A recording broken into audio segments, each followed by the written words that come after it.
The Brewhouse was created to capture and share with you the long history of the Genesee Brewery. But the brewery itself isn't half as interesting as the beer and the people who make it. Visit GeneseeBrewhouse.com.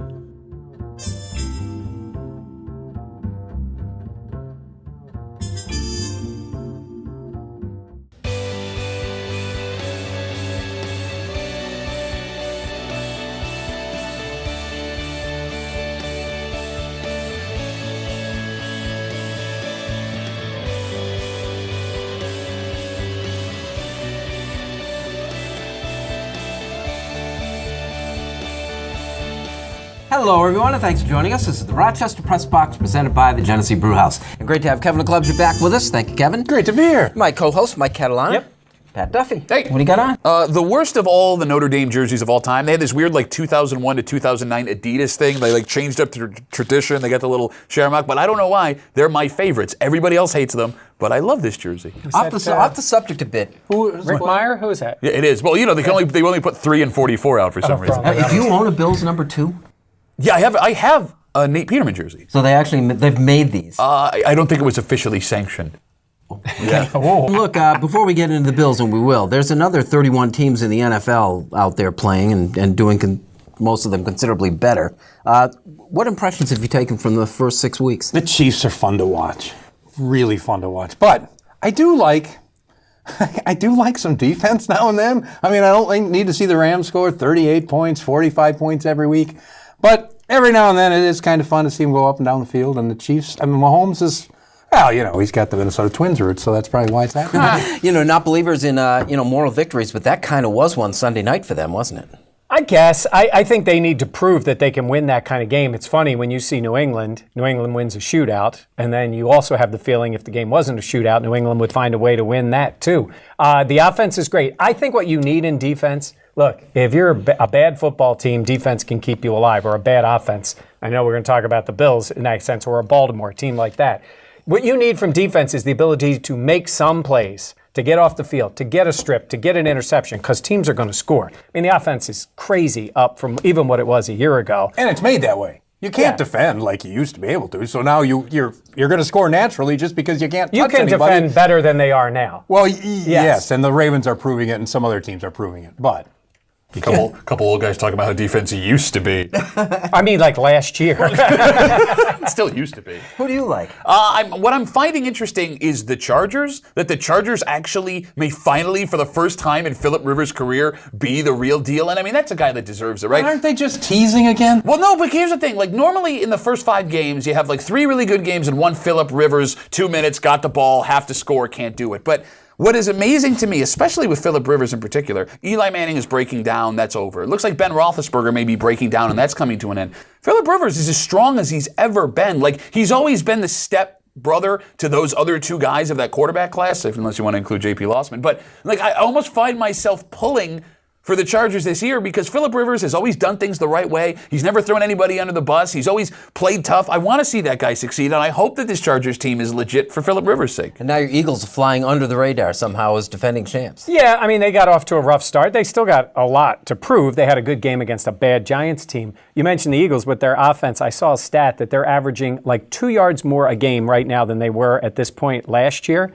And last year they were 7th in the NFL. This year they're 17th with almost the same amount of yards. I think there's a lot to be decided. The Chargers are interesting, but they're in the division with Kansas City. Sure. So at some point you're going to because otherwise you end up as a wild card team. That's why for New England it has always been such an easier path to get there. And they earn it because they win the division and usually get home field.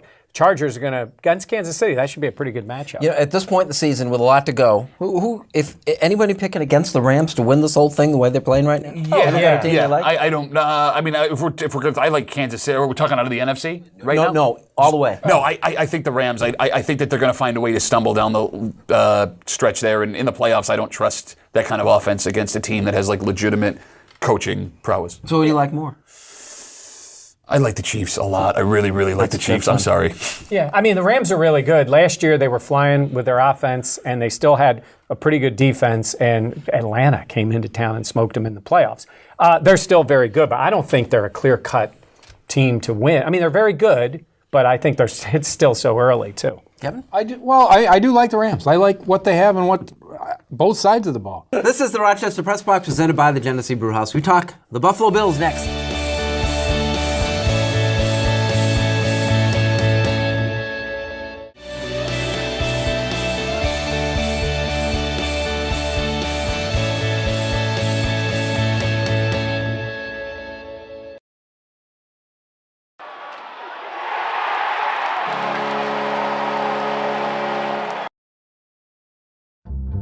The Press Box is brought to you in part by Bay & Goodman Pizza, a local Rochester favorite. Corner of North Winton and Browncroft, Bay & Goodman Pizza.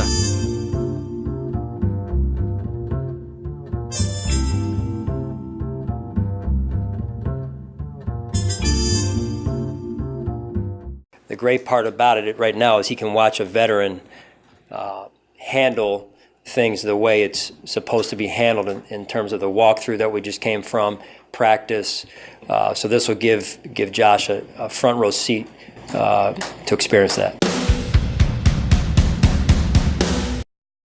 Welcome back. This is the Rochester Press Box presented by the Genesee Brewhouse. We have a good laugh over the timeline you just produced about the quarterbacks for the Buffalo Bills.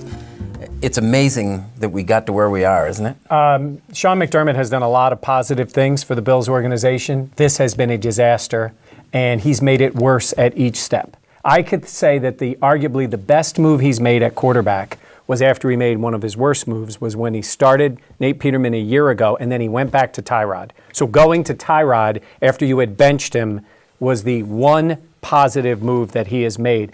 Nate Peterman has let him down at every stretch.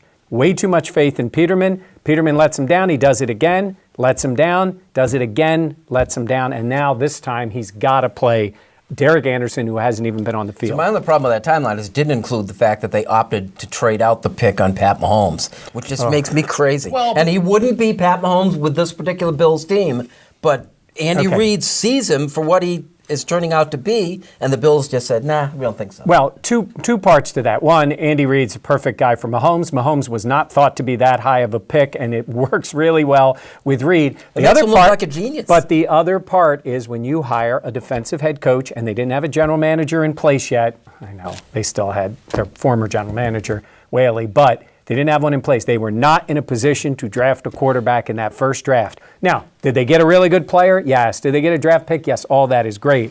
But Sean McDermott wasn't going to go in there and pick a quarterback. He didn't take Deshaun Watson, and he certainly didn't keep and stay there and take Mahomes. And that's what you get when you get a defensive guy running the show for a team.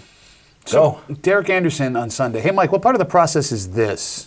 I'm telling you, it's a disaster. No. I just because you were saying the whole time, like we've been talking about the process. You know, you keep saying it's part of the process. Trust it. No, trust what? Trust what? Did we know? Hey, when McDermott sat down, started the game. Right, okay, I'm going to map out my process. Buffalo Bills. Here we go. 1, make defense good. 2, draft quarterback. 3, sign quarterback off street who had 2 completions last season at 35 years old, and have him start 2 weeks in, even though he's not ready because the guy that I will not get rid of cannot throw football down the field without getting intercepted. What are you out of your mind?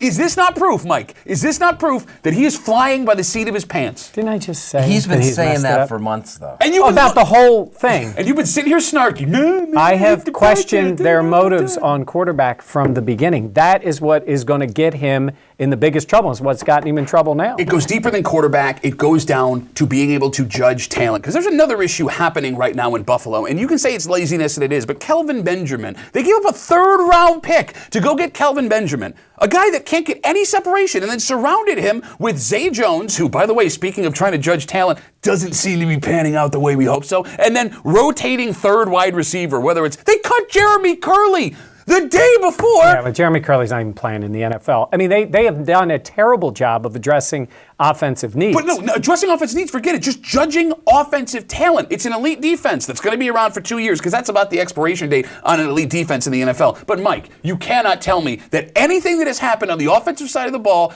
has been part of the process this season because the process don't exist. It don't exist, man. What do you think, Kevin? If you don't have a quarterback, you can't win. Jacksonville aside last year. Bro. Yeah. You can't. But they did even at times get play out of their quarterback. And that's what got them to the AFC title game and almost won it because their quarterback at least had moments in the Pittsburgh game and the Green Bay game. The Bills have gotten none of that. The truth about their quarterback is the latest line. Anytime a quarterback is questionable, it will say no line for a team. They had a Bills line up right away. Yeah, 7.5. That's what we're playing. So doesn't matter who the quarterback is, they're no good. Indianapolis is favored by 7.5. Yeah, that's what it means. Who would you play at Indianapolis? Colts. Got another game for us? I do. I love the Browns. Doing on the road. Bills game? I think they lose another close one. I think their defense is that good. I think they stay in the game. I just don't know, again, what they can come up with offensively. Their defense can't play much better than they did a week ago, and they still weren't able to win. Their offense gave it away. I don't know what we'll get out of Derek Anderson, and we certainly think we know what we'll get if Peterman has to go in the games. I'll say the Colts in a close one. And my other game, I'm going to take the Bengals on the road at Kansas City getting points.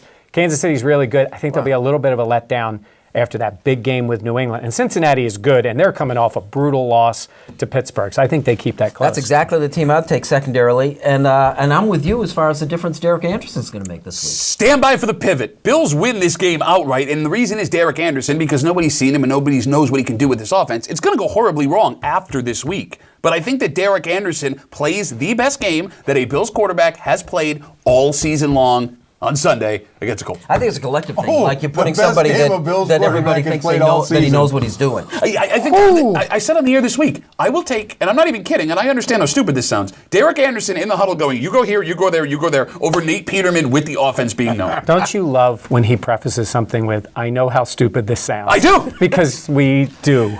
This is the Rochester Press Box. We are presented by the Genesee Brewhouse. Like it or not is next.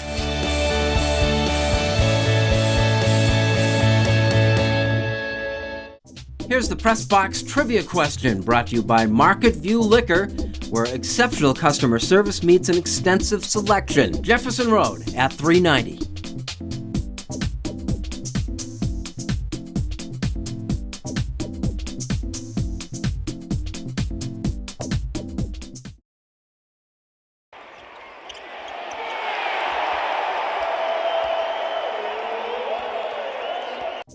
Here's the Press Box Trivia answer, brought to you by Market View Liquor, where exceptional customer service meets an extensive selection. Jefferson Road at 390.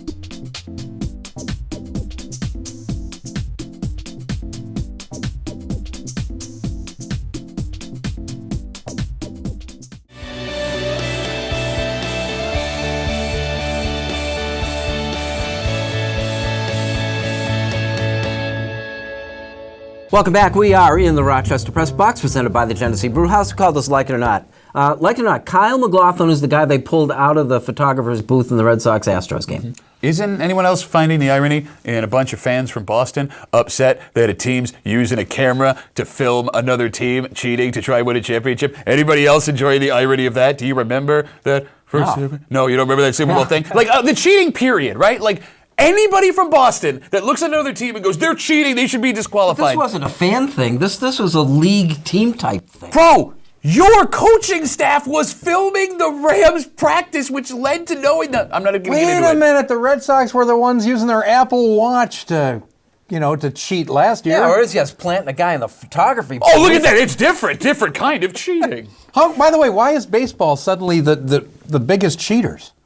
Like the guy from the Cardinals who used to work for the Astros and then got arrested and put in prison for hacking into the Astros system. I mean, that was, compared to Deflategate, the impact that had on the news cycle was so insignificant, he went to prison. Isn't this overly brazen, though? I mean, is there anything here, or is this really just a laughable incident? Well, how about it's the same guy? Can you not just get a different person who maybe he's a relative that you can get a seat for? And get close him a to the credential? dugout? Well, just let him sit close to the dugout. Instead, it's the same guy all the time. Like, what are you doing in there? You know, if the Red Sox were going to do this, you know who they'd use? You're going to do the same thing here, aren't you? David Ortiz. Kevin, I know you're going to get into this a little bit later, but just a quick like it or not, what the Sabres have done through their first 6 games. Well, at least they're watchable. They're fun to watch. They're young in some places. Rasmus Dahlin got schooled on a goal that didn't count, as it turns out. The play was offside. But, I mean, those are going to happen. But they are fun to watch. They have more real players. More on that. This is the Rochester Press Box, presented by the Genesee Brewhouse. Unfinished Business is next.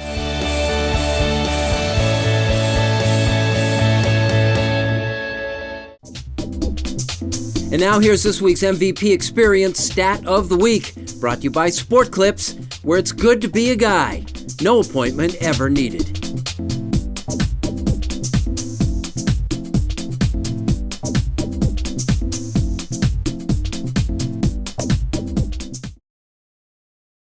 And now to Eichel. He floated one. Score! Bacon, egg, cheese. Only one way to make this better.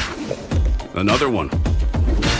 Dunkin' Go-Tos. Get 2 bacon, egg, and cheese sandwiches for $5. America runs on Dunkin'. I think there's some unintended consequences that come with the advancement of technology, and I certainly think it's a league-wide conversation that needs to happen in time. I mean, it's happening right now during a really important series. And Welcome back. Thanks for joining us in the Rochester Press Box, presented by the Genesee Brewhouse. Unfinished Business is brought to you by Dunkin' Donuts. America runs on Dunkin'. Back. Nick Bosa, defensive lineman for The Ohio State University.